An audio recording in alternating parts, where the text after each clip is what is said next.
በስመ አብ ወወልድ ወመንፈስ ቅዱስ አሐዱ አምላክ አሜን።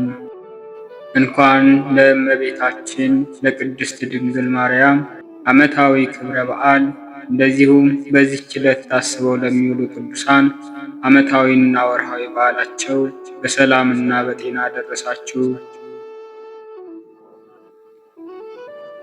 የተወደዳችሁ ኦርቶዶክሳውያን የቻናላችን ቤተሰቦች ይህንን በየዕለቱ የምናቀርበውን የጸሎት መርሃ ግብር ከወደዳችሁት ቪዲዮውን ላይክ እና ሼር እያደረጋችሁ ለሌሎች ክርስቲያን ወንድም እህቶች በማዳረስ እንደዚሁም ሐሳብ አስተያየታችሁን ኮሜንት ላይ በመጻፍና የዚህ የቴዎቶኮስ ሚዲያ ቤተሰብ ያልሆናችሁ ሁሉ ቻናሉን ሰብስክራይብ በማድረግ እንድትከታተሉን ስንል በልዑል እግዚአብሔር ስም እናሳስባለን።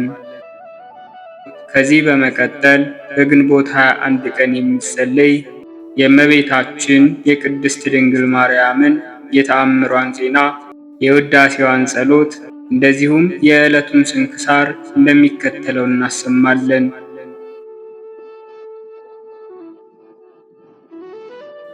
ልመናዋ ክብሯ በእኛ ለዘላለም በእውነት ይደርብንና አምላክን የወለደች በድንጋሌ ሥጋ በድንጋሌ ነፍስ የጸናች ክብርት እመቤታችን ያደረገችው ተአምር ይህ ነው።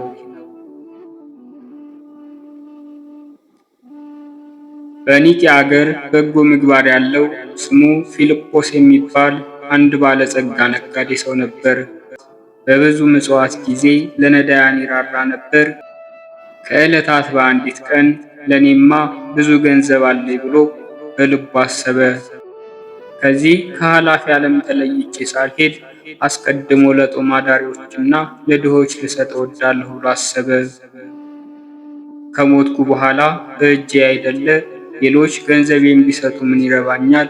በመንግሥተ ሰማያት ዋጋ አላገኝም። በሕይወተ ሥጋ ሳለሁ መስጠት ይሻለኛል እንጂ እግዚአብሔር ይቀበለኛልና። ይህንንም ብሎ ገንዘቡን ሁሉ ጥሪቱንም ሁሉ ለድሆችና ለጦም አዳሪዎች ለተቸገሩትም ለባልቴቶችም እናት አባት ለሞቱባቸውም ምጽዋት አድርጎ ምንም እንኳን ሳያስቀር ሰጠ።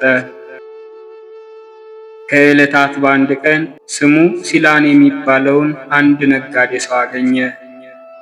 ከዚያችን ቀን አስቀድሞ እርስ በርሳቸው በፍቅር ይተዋወቁ ነበርና ሲላን ፊልጶስን እጅ ነስቶ ወዳጄ ሆይ በፍጹም ድህነት እንሆ አየሃለሁ፣ ምን ሆነሃል አለው። ፊልጶስም ወንድሜ ሆይ እግዚአብሔር በእጄ የሰጠኝ ገንዘብ እንሆ በእግዚአብሔር እጅ አለ አለው። ያም ነጋዴ ሁለተኛ ድሃም ብትሆን አትዘን፣ ዋጋ በምታደርግበት ገንዘብ የብርና የወርቅ ወቄት እንሆ ሰጥሃለሁና ትርፉ ላንተ ይሁን፣ ዋናው ግን ለኔ ይሁን አለው። ከዚያም በኋላ ያተርፍባቸው ዘንድ እልፍ ወቄት ሰጠውና ያ ሰው ከእርሱ እልፍ ወቄት ተቀብሎ ወደሚያተርፍበት አገር ሄዶ ለጦም አዳሪዎችና ለድሆች እንዳስለመደ መጸወተ። በተገናኙበትም ጊዜ ታተርፍበት ዘንድ በሰጠውህ በገንዘቤ ላይ ምን ያህል እንዳተረፍክ ንገረኝ ብሎ ይመረምረው ነበር። ፊልጶስም ነጋዴውን ሲላን ወርቅህን ከትርፉ ጋር እነሆ አብዝቼልሃለሁና በማይፈርስ በማይጠፋ ወንበዴዎችና ሌቦችም ከማያገኙት ዕቃ ቤት በአማሩ ሳጥኖች ሰብስቤልሃለሁና አትዘን አለው። ከጥቂት ዘመን በኋላ በአንዲት ቀን ሲላን ተነስቶ የገዛውንና ያተረፈውን ገንዘብ ያይ ዘንድ ወደ ፊልጶስ ቤት ሄደ። እየተጨናነቁ ብዙ ድሆችን በደጁ አገኘና ምን ትሻላችሁ? ከዚህስ ምን ታደርጋላችሁ? አላቸው። እኛስ ከዚህ ተሰብስበን ምጽዋትን በመስጠት ለድሆችና ለጦም አዳሪዎች የሚራራ ፊልጶስን ደጅ እንጠናዋለን ብለው መለሱለት። ሲላንም ይህንን ነገር በሰማ ጊዜ ፊቱን ጸፋ፣ ጺሙንም ነጨ። ለሰነፍ ሰው ሰጥቼ ገንዘቤን አጠፋው፣ ከባለጸግነት ድህነት ወዶ ለጦም አዳሪዎችና ለድሆች ገንዘቤን መጽውቶታልና አለ። ባለፈም ጊዜ አላገኘውም። ይሻውም ዘንድ ከቤቱ ወደ ውጭ ወጥቶ በአደባባይ መካከል ሲዞር አገኘው። ሲላንም ፊልጶስን አግኝቶ ይዞ መታው፣ በዋዛ በፈዛዛ ነገርም ሰደበው። አንተ ክፉ ሰው፣ አስቀድሞ መጽውተህ ገንዘብህን አጠፋ፣ ሁለተኛም መጥተህ ገንዘቤን በሽንገላ ወስደህ አጠፋ። አሁንም ገንዘቤን ትመልስልኝ ዘንድ እወዳለሁ። ያም ባይሆን ያን ዋናውን ወርቄን ከትርፉ ጋር አሳየኝ ብሎ ለመነው። እንዲህ ባለ ነገር ሲጣሉ ሰዎች መጥተው ከትርፉና ከአይነታው ጋር ገንዘቡን ያሳየው ዘንድ አስታረቋቸው። እርቁንም ካደረጉ በኋላ ወደ ቤታቸው ገቡ።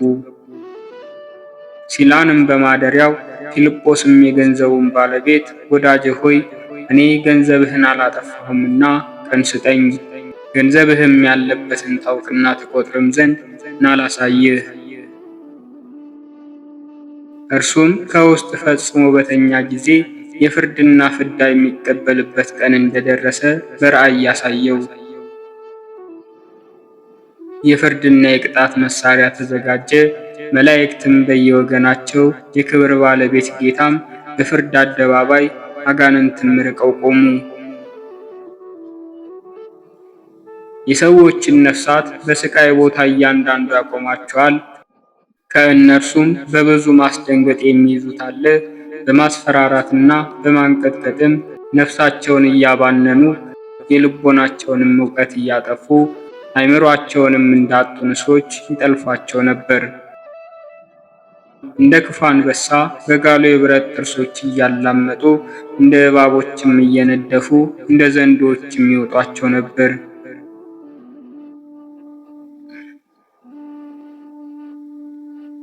አጋንንትም ሲላን የሚባል ነጋዴን ድንገት ይዘው በፍርድ አደባባይ እንሆ አቆሙትና ይህች ነፍስ የኛ ናት እያሉ ወደ ባህረ እሳት ጎትተው ጣሉት። መላእክት ግን ከእርሱ ራቁ። ያን ጊዜም እመቤታችን መጥታ በዚያች ቦታ በራች። ግርማዋም የሚያስፈራ ድንቅ ሆነ። ቸርነትን የምትወድ ክብርት እመቤታችንን አዩአት።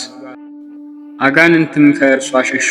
ዙፋን ዘረጉላትና በቦታው ላይ ተቀመጠች። ሲላንም ድንግል ንግሥት እመቤታችንን አያት። አጋንንትም ይህች ነፍስ የእናንተ አይደለችምና ተዋት ትሄድ እያለች ስትገስጻቸውና ከእስራቷ ፍቷት ስትላቸው ሰማ። ለአገልጋዩ ለፊልጶስ ያተርፍለት ዘንድ እልፍ ወቄትና ወርቁን ስላበደረ በእልፍ ወቄት ላይ በአራት እልፍ ወቄት ወርቅ እጥፍ አትርፏልና በእኔ ስም ምጽዋት የሰጠ በዚህ ዓለም ያይደለ እልፈት ጥፋት በሌለበት በልጄ በወዳጄ በኢየሱስ ክርስቶስ ሰማይ ሳጥን ውስጥ ነው እንጂ በዚህ ዓለም አይደለም። በዚህ ዓለምም ላሉ ለንዑሳን ድሆች ያበላውንም ተቀብዬለታለሁ።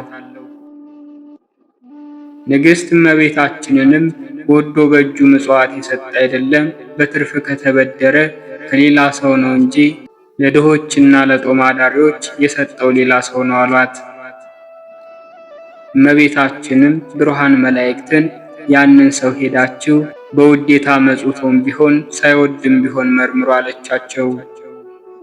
ሊመረምሩትም ሲሄዱ ሲላን ከእንቅልፉ ነቃና ያን ጊዜ ፈጥኖ ተነስቶ በችኮላ እየሮጠ ወደ ፊልጶስ ቤት ሄደ።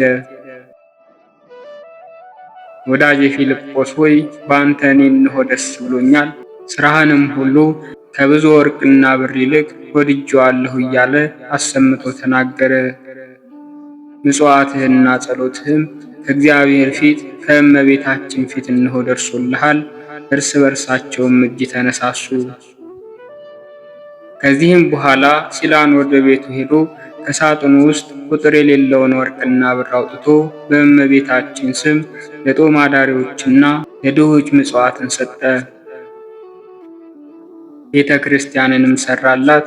በብርና በወርቅ ሽልማት ሁሉ በከበሩ ልብሶችም በመጋረጃም በንዋየ ቅድሳትም በመጻሕፍትም አስጌጣት። እርሱም ከክፉዎች አጋንንት ያዳነችው የእመቤታችንን ቤተ ክርስቲያን ሲያገለግል ኖረ። ከዚህም ዓለም በተለየ ጊዜ ብርሃን በተጎናጸፉ መላእክት እጅ ነፍሱን ወደ ዕረፍት ቦታ ተቀበለችው። ልመናዋ ክብሯ በእኛ ለዘላለም በእውነት ይደርብን፣ አሜን። ልመናዋ ክብሯ በእኛ ለዘላለም በእውነት ይደርብንና አምላክን የወለደች በድንጋሌ ሥጋ በድንጋሌ ነፍስ የጸናች ክብርት እመቤታችን ያደረገችው ሁለተኛ ተአምር ይህ ነው። በግብፅ ካሉ አውራጃዎች በአንዲት ሀገር የመነኮሳት ገዳም ነበር። ሰይጣን ትጋታቸውን አይቶ ተፈታተናቸው። ምድጃቸውንም አፈራርሶ ምግባቸውንም የሚያበስሉበትን ባጡ ጊዜ ድንቅ ተአምራት ወደምታደርግ በድንጋሌ ሥጋ በድንጋሌ ነፍስ ወደ ጸናች ክብርት እመቤታችን ለመኑ።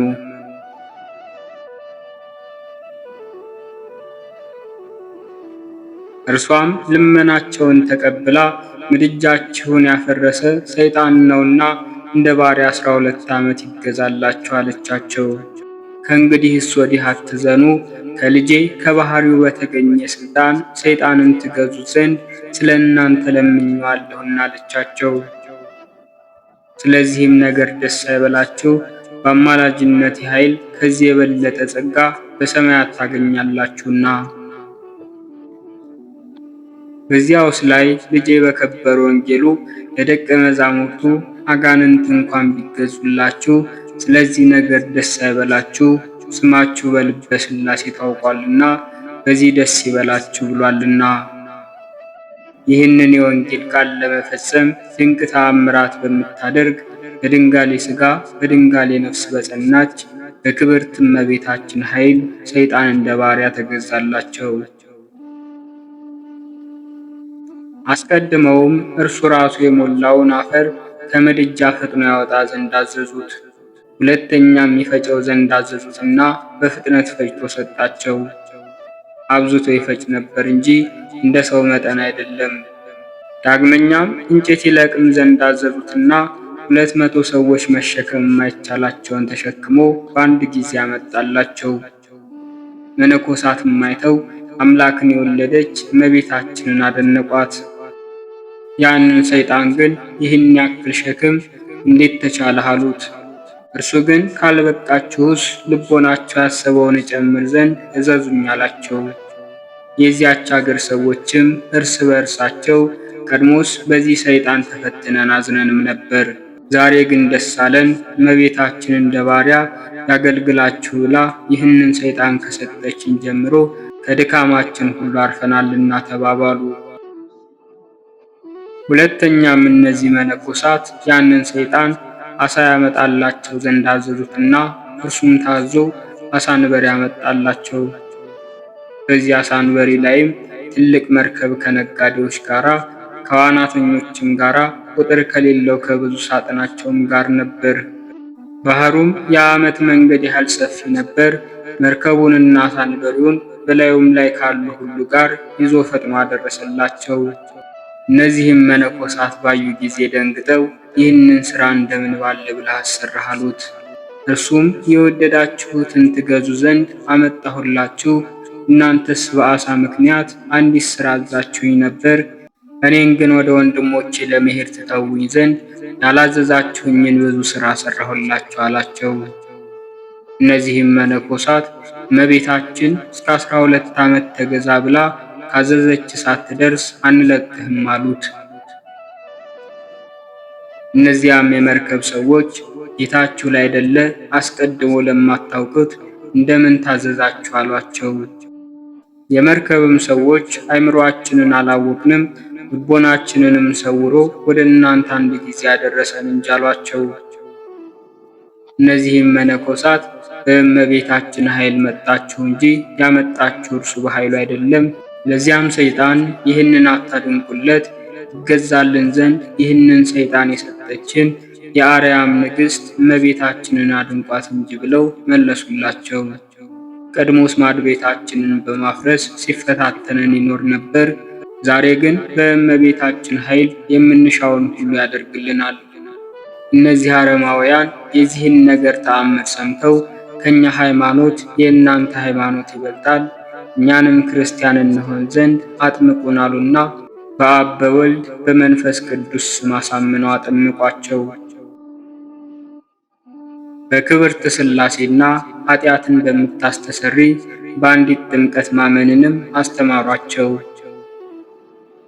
ከዚህም በኋላ ገንዘባቸውን ሁሉ በእመቤታችን ስም ለተሰራች ቤተ ክርስቲያን ሰጡ። ከመርከባቸውም ለመዝጊያና ለመስኮትም ለሚያሻቸውም ሥራ ሁሉ ሆነ። ብረቱም ለመክፈቻና ለችንካር ለሥራም ሁሉ መርጃ ሆነ። የመርከቡም ምሰሶ ለምሰሶ ሆነ። እነዚህ ሰዎች ሁሉ በዚች ገዳም ውስጥ መንኩሰው ቅስናንም ተሹመው በምንኩስናቸውና በክህነታቸው ደስ አሰኟት። ያ ሰይጣን ግን ከ12 ዓመት በኋላ መገልገሉን ጨርሶ ወደ ወንድሞቹ ሄደ። የዚያች ገዳም ማህበር መነኮሳት ይህንን ተአምራት አስበው አመሰገኗት። ክርስቲያን የሆኑ እነዚህ ባለመርከቦችም የእመቤታችንን ፍቅር አበዙ፣ በዓሏንም አከበሩ። ለሚሰማውም ድንቅ ሆነ። በፍጹም ምስጋናም አመሰገኗት። የዚህች ቤተ ክርስቲያን ልጆችን እኛንም ከልዩ ጠላት እጅ ትጠብቀን ዘንድ በማክበርና በምስጋና እናመስግናት። ፍጹም ልመናዋ እንደ አጥር ይሆነን ለዘላለም በእውነት እንደ ጋሻም ይሰውረን፣ አሜን። ልመናዋ ክብሯ በእኛ ለዘላለም በእውነት ይደርብንና አምላክን የወለደች በድንጋሌ ሥጋ በድንጋሌ ነፍስ የጸናች ክብርት እመቤታችን ያደረገችው ሦስተኛ ተአምር ይህ ነው። ይህ ተአምር በሥራው ሁሉ በጎ የሚሆን ሃይማኖቱም የቀና በጠዋትም በማታም ልጆቹን የሚያስተምር የምንኩስናን ሥርዓትና የሐዋርያትን ቀኖና የሊቃውንትንም ሥርዓት በመጠበቅ ደግ እንደሆነ በገዳም ስለተሾመ ስለ አንድ መምህር የሚናገር ነው። ስለ ሕግ መጠበቅ በጽኑ ሥራ ባዘዛቸው ጊዜ የበጎ ጠላት ሰይጣን እንዳነሳሳቸው ልጆቹ ሁሉ በክፉ ሥራ እንደሆኑበት ጉባኤ አድርገው ያንን የገዳም መምህር ጠሩት፣ በመካከላቸውም አስቀመጡት። እርሱም እኔን የጠራችሁበት ነገር ምንድን ነው ብሎ ጠየቃቸው። አንተ የገዳም መምህር ስትሆን እግዚአብሔር ሕግ ያልተገኘ ክፉ ሥራ በአንተ ላይ በሰማን ጊዜ ጠርተንሃል አሉት። እርሱም እስኪ ንገሩኝ አላቸው። ከዚህም በኋላ ጌታውን ለሸጠ ለይሁዳ ሁለተኛ የሰማርያ ሥራ የኛ የሲሞን ወገን የሚሆን ከተሰበሰቡት አንዱ ተነስቶ አንተስ መምህር ለመሆን ለቅስናም ሥጋውን ደሙን ለማቃበልም አትገባም፣ ከሴቶች ጋር መሰናክል አለብህና ብሎ በመምህሩ ላይ የበደልን ነገር ይናገር ጀመር።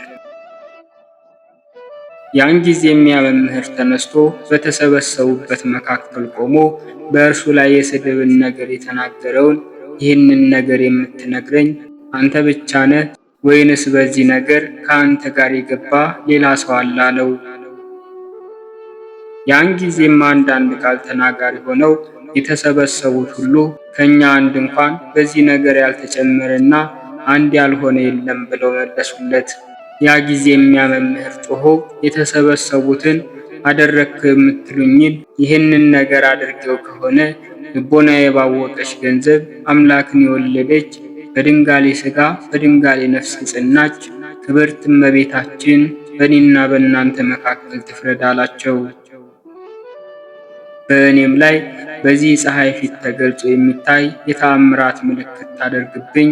ይህንን ተናግሮ አቤቱ ተመልከት እንጂ ዝም አትበል፣ አቤቱ ከእኔ አትራቅ፣ አቤቱ በሥራ ተነስተ ፍርዴን ፍረድልኝ እያለ ወደ ማደሪያው ሄደ። ከዚህ በኋላ በሦስተኛው ቀን እነዚያ ክፎች ሌላ መምህር ለመሾም አደባባይ ካደረጉበት ዘንድ ይሽሩት ዘንድ ያን የገዳም መምህር ወደ ጠሩበት በድንጋሌ ሥጋ በድንጋሌ ነፍስ የጸናች ክብርት እመቤታችን በፍጹም መፈራት በብዙም ባለሟልነት ፈጥና ከሰማይ ወረደች።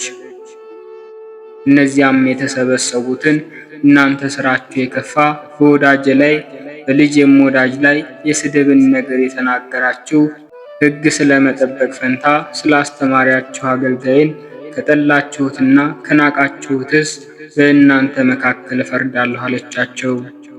እመቤታችንም ይህን ተናግራ ያን የገዳም መምህር ከመካከላቸው ነጥቃ ከእርሷ ጋር ወደ ሰማይ አሳረገችው። እነዚያን የተሰበሰቡትንም እግዚአብሔር ከገጸ ምድር ያጥፋችሁ ብላ ረገመቻቸው። ያን ጊዜም ምድር አፏን ከፍታ እነዚህን የተሰበሰቡትን አለን አለን ሲሉ እንደ ዳታንና እንደ አቤሮን አሰጠመቻቸው።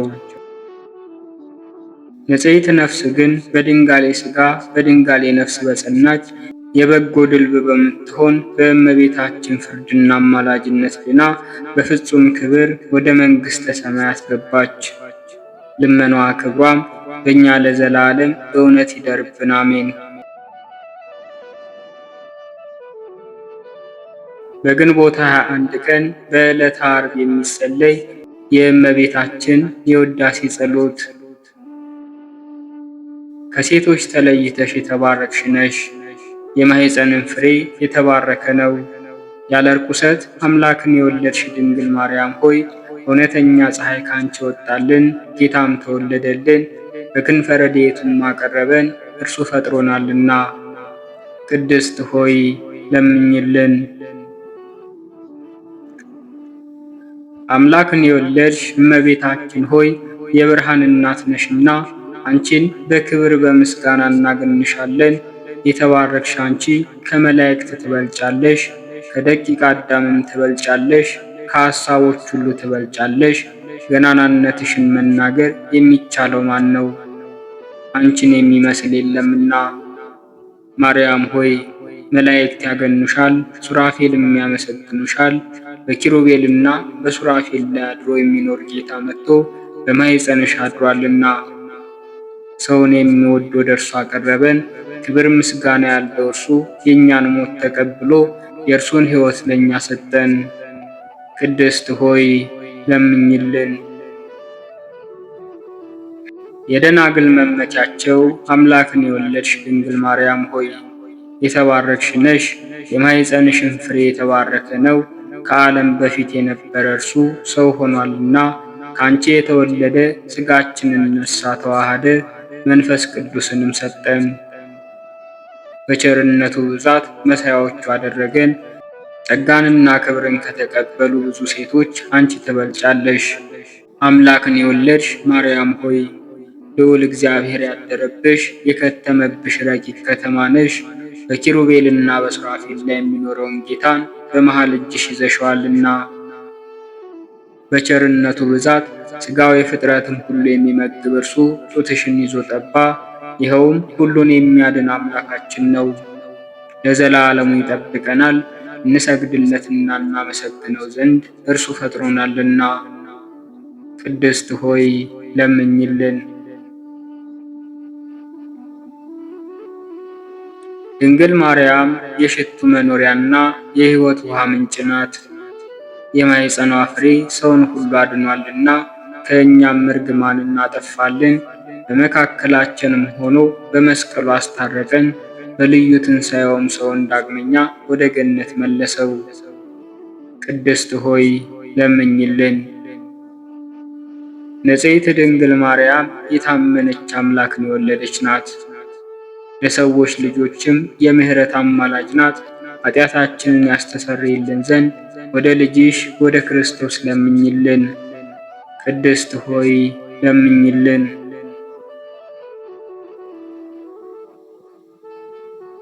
ድንግል ማርያም በቤተ መቅደስ አሰምታ ትናገር ነበር።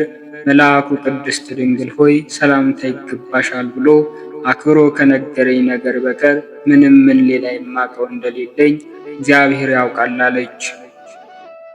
የማይቻለውን ቻልሽ፣ የማይወሰነውንና ምንም የሚወሰን የሌለውን ወሰንሽ። በክብር ሁሉ ላይ ጸጋን የተሞላሽ ሆይ ምስጋናሽ ይበዛል፣ ክብርሽም ፍጹም ነው። የአብ ቃል ማደሪያ ሆነሻልና የክርስቲያን ወገኖች ምዕመናንን የምትሰበስቢያቸውና ማህያዊ የሚያድኑን ለሆኑ ሥላሴ ሰጊድን መስገድን የምታስተምሪላቸው ሰፊ መጋረጃ ሙሴ ያየውን የእሳት አምድ የተሸከምሽ አንቺ ነሽ። ይኸው መጥቶ በማኅፀንሽ ያደረው የእግዚአብሔር ልጅ ነው። ሰማይና ምድርን ለፈጠረ ጌታ ማደሪያ ሆንሽ። 9 ወር በማኅፀንሽ ተሸከምሽው። ሰማይና ምድር ለማይወስኑት የታመንሽ አንቺ ነሽ። ከምድር ወደ ሰማይ ለማድረግ መሰላል ሆንሽ። ብርሃንሽ ከፀሐይ ብርሃን ይበልጣል። ቅዱሳን በፍጹም ደስታ ያዩት ኮከብ ከአንቺ የተወለደ ምስራቅ አንቺ ነሽ። ይኸውም በጻርና በምትወልድ ዘንድ በሔዋን የፈረደባት ነው። አንቺ ማርያም ግን ጸጋን የተሞላሽ ሆይ ደስ ይበልሽ የሚል ቃል ሰማሽና መጥቶ ያዳነን የፍጥረት ሁሉ ገዢ የሆነ ንጉሥን ወለድሽልን። መሐሪ ነው፣ ሰውንም ወዳጅ ነው። ስለዚህ ማርያም ሆይ የተባረክሽ ነሽ፣ የማኅፀንሽም ፍሬ የተባረከ ነው። ጸጋን የተሞላሽ ሆይ እግዚአብሔር ከአንቺ ጋር ነውና ደስ ይበልሽ እያልን መልአኩ ገብርኤል እንዳመሰገነሽ እናመሰግንሻለን። ቅድስት ሆይ ለምኝልን።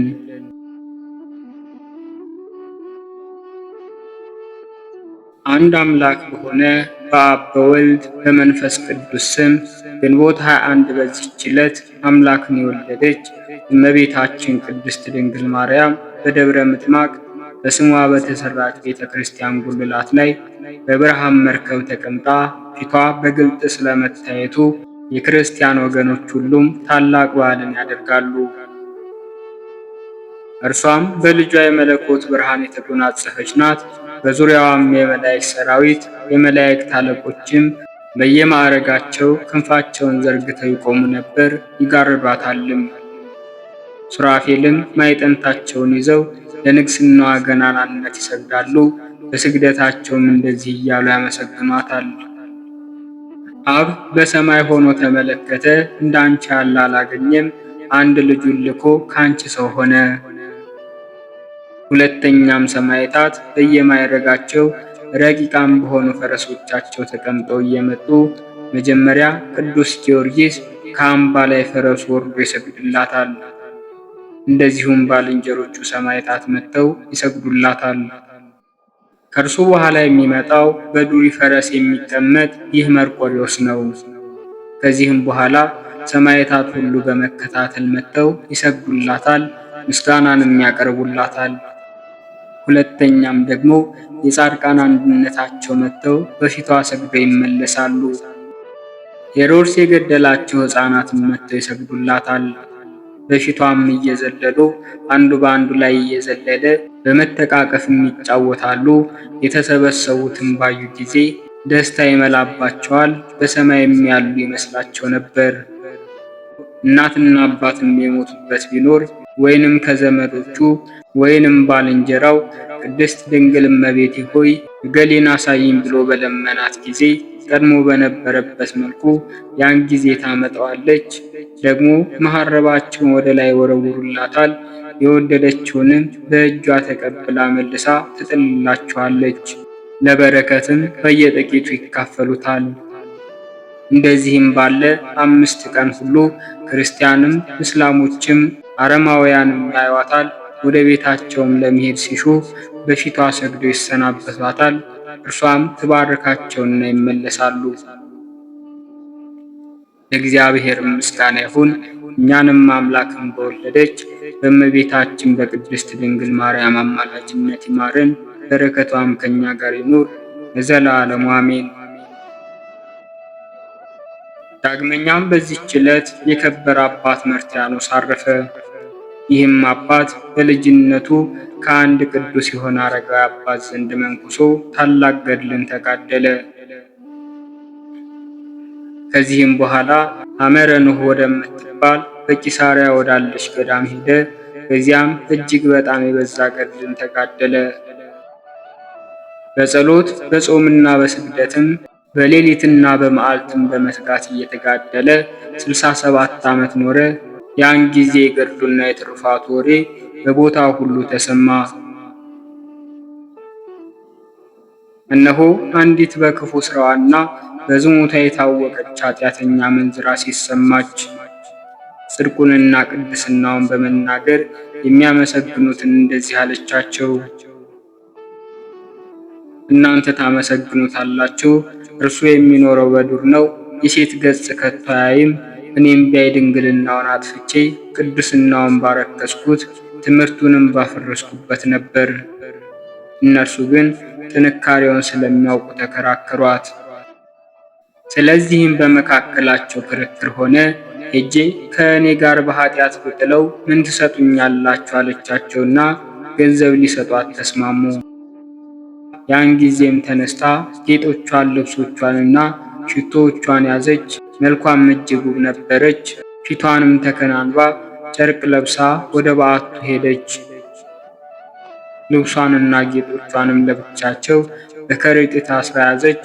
ከበዓቱም ቅርብ በሆነ ቦታ ተሰውራ እስከሚመሽ ቆይታ የበዓቱን ደጃፍ አንኳኳች።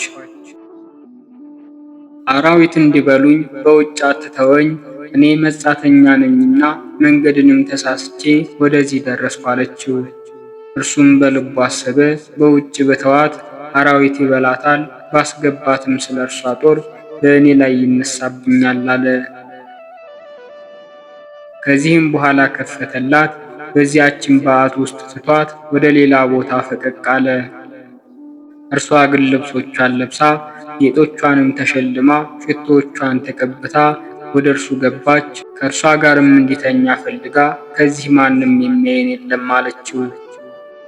ቅዱሱም የሰይጣን ማጥመጃው እንደሆነች አውቆ ጥቂት ታገሽኝ፣ መንገድን እስከምታይ እግዚአብሔርን የማንፈራው ከሆነ እንደኛ ያሉ ሰዎችን ላንፈራቸው ይገባናል አላት።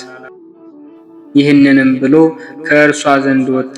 ታላቅ እሳትም አንድዶ እግሩን ከውስጡ ጨመረ። ነፍሱንም የሲኦልን እሳት የምትችይው ከሆነ ኃጢአትን ስሪ አላት። በዘገየ ጊዜ ወደ እርሱ ሄደች። በእሳት ውስጥም እግሩን ሲያቃጥል አይታው እጅግ ደነገጠች።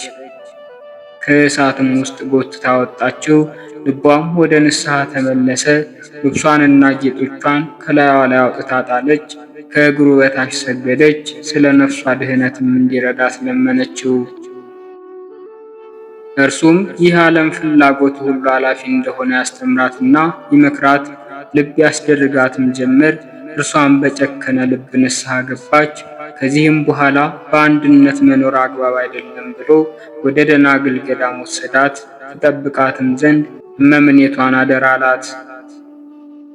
በቀረው ዕድሜዋም በገድል ተጠምዳ እግዚአብሔርን አገለገለችው። ወደ በጎ ሽምግልናም ደረሰች።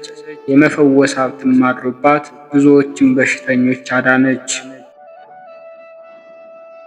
የከበረ አባ መርትያኖስ ግን ሌላ ሴት እንዳያመጣበት ፈርቶ በባህር መካከል ወዳለች ደሴት ገብቶ በዚያ የሚኖር ሆነ። አንድ ባለ ታንኳም የእጅ ስራውን እየሸጠ ምግቡን ያመጣለት ነበር። ከብዙ ዘመናትም በኋላ መርከቧ ተሰብራ ሰጠመች። አንዲት ሴትም በመርከብ ስባሪ ተጣብቃ አባ መርትያኖስ ወዳለበት ደሴት የባህሩ ማዕበል አደረሳት። ባያትም ጊዜ ደነገጠ፣ አደነቀም። ከእርሷ ጋር በአንድነት ስለመኖሩ ማዘነ። እግዚአብሔርንም ቃል አስተምሮ የምንኩስና ልብስ አለበሳት። ምግቧንም አዘጋጀላትና ለእኛ በአንድነት መኖር አግባብ አይደለም አላት። ያንንም ደሴት ትቶላት ወደ ባህሩ ተወርውሮ ገባ። አንበሪም ተሸክሞ ወደ የብስ አወጣው። 108 ሀገሮችንም እስኪያዳርስ ድረስ በሀገሮች ባሉ በገዳማት ሁሉ ከዚያሽ ቀን ጀምሮ የሚዞር ሆነ። በአንድ ቦታ እንዳይቀመጥ አስቦ ነው። ከዚህ በኋላም የእረፍቱ ጊዜ እንደቀረበ አውቆ በበዓቱ ውስጥ ራሱን እስረኛ አደረገ። ኤጲስቆጶሱንም ጠርቶ ከመጀመሪያ እስከ መጨረሻ ገድሉን ሁሉ ነገረው። ኤጲስቆጶሱም ከጸጋው ገናናነት የተነሳ ደነቀ። ከዚህም አስቀድሞ የእግዚአብሔር መልአክ ለኤጲስቆጶሱ ስለ አባ መርትያኖስ ሥጋ እንዲያስብ ነግሮት ነበር። ከዚህም በኋላ ነፍሱን በእግዚአብሔር እጅ ሰጠ። ኤጲስቆጶሱም በታላቅ ክብር ገንዞ ቀበረው። ያችን ሴት ግን እስከ ዕረፍቷ ቀን ባለመርከብ የሚጎበኛት ሆነ። ባረፈችም ጊዜ ሥጋዋ እንደ በረዶ ነጥቶ አገኛት። ሥጋዋንም ወደ ሀገሩ ተሸክሞ ወስዶ ቀበራት። ለእግዚአብሔር ምስጋና ይሁን። እኛንም በቅዱሳን ጸሎት ይማረን፣ በረከታቸውም ከኛ ጋር ትኑር ለዘላለሙ አሜን። በዚህችም ዕለት ከልጅነቱ ጀምሮ ተጋዳይ የሆነ አባ አሮን ሶርያዊ አረፈ። ለዚህም ቅዱስ የመፈወስና ድንቆች ተአምራትን የማድረግ ሀብት ተሰጥቶታል።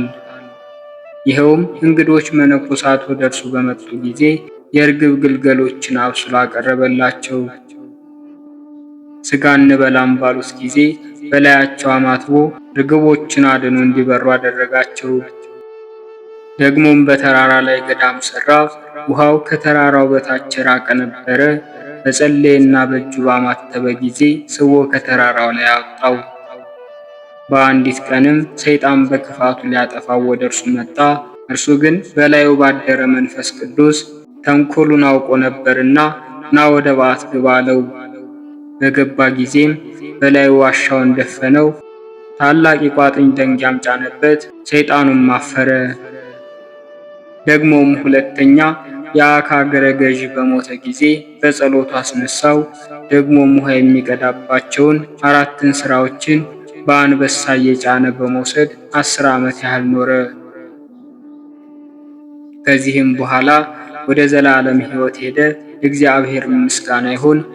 እኛንም በከበረች ጸሎቱ ይማረን፣ በረከቱም ከኛ ጋር ትኑር ለዘላለሙ አሜን። ዳግመኛም በዚህች ዕለት የነቢይ አሞጽና የመርዶላ መታሰቢያቸው ነው። በረከታቸውም ከኛ ጋር ትኑር ለዘላለሙ አሜን። ለአባትና እናቶቻችን የተገለጠች እመቤታችን ለእኛም በረድኤት ትገለጽልን። ጣዕመ ስሟ በአንደበታችን፣ ጣዕመ ፍቅሯ በልባችን ይደርብን ለዘላለሙ አሜን። ወስብሐት ለእግዚአብሔር ወለወላዲቱ ድንግል ወለመስቀሉ ክቡር። ይቆየን።